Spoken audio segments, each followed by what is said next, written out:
Bonjour à toutes et à tous, bienvenue dans la capsule Educast qui met en lumière les organisations de la Genève internationale. Découvrez une question d'actualité décryptée par notre invité, le professeur Pittet des HUG. Parlez-nous un petit peu d'un défi auquel vous êtes confrontés actuellement, que ce soit en lien avec le Covid ou pas.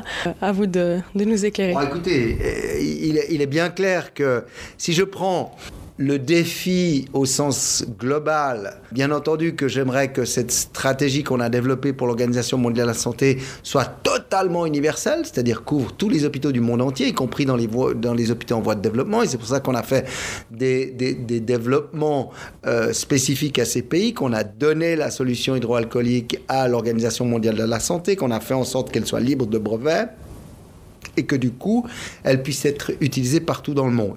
Et on l'a bien vu au moment du Covid, puisqu'au moment du Covid, tout le monde en a eu besoin, non seulement dans les hôpitaux, mais également dans le monde entier.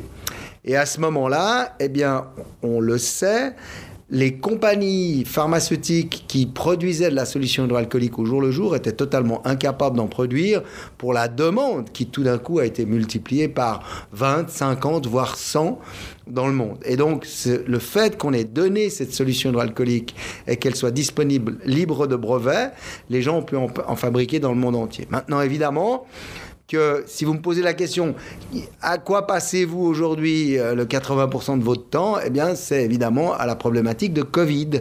Et ceci maintenant depuis, 20 mois, pratiquement bientôt 2 ans. Donc oui, c'est un défi particulier.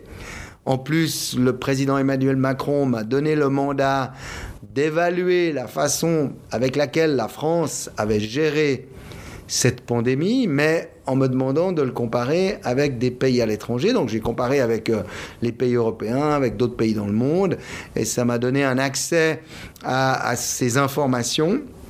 En plus, on m'a demandé de comparer non seulement les impacts sanitaires, mais aussi les impacts économiques, sociétaux et sociaux. Et donc, voilà, c'est un défi un peu particulier. Donc, en effet, en ce moment, le Covid prend beaucoup de place. Et fort heureusement, tout ce que nous avions développé comme connaissances et comme amélioration des pratiques dans le domaine des hôpitaux, on a pu non seulement l'utiliser pour parer au Covid, mais également l'exporter en dehors des hôpitaux. Retrouvez l'intégralité du podcast sur eduki.ch.